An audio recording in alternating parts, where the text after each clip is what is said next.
He's one of the area's most accomplished and prolific artists, an IPFW Professor Emeritus of Fine Art. And these days, at 80 years of age, Norman Bradley is thinking a lot about his dad.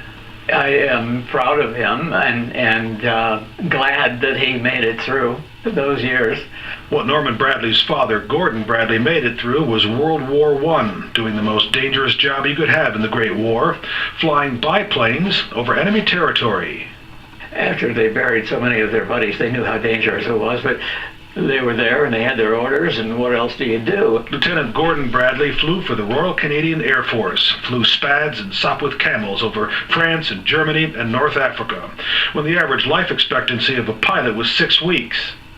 He spent years as a flyer in the war, with no doubt many missions and close calls, but when Gordon Bradley came home from the war and raised a family, he kept all those stories to himself.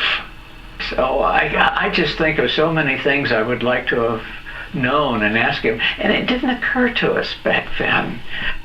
I always remember the two tunics in the basement that were hanging there, a gray one and a brown one, of his officer's uniform, plus his officer's cap.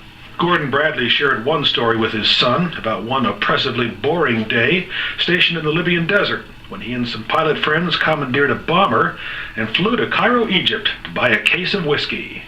Cairo's a big city, and you can probably get anything there, so they got a case of whiskey and flew back. I never really thought to sit down and ask him about real specific things of what daily life was like when he was flying planes. I regret that a lot.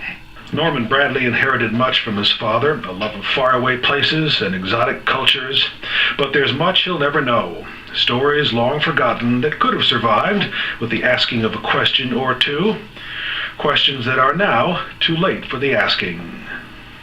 Eric Olson reporting out in 21 Country. 21 Country is brought to you by ZF Exploring.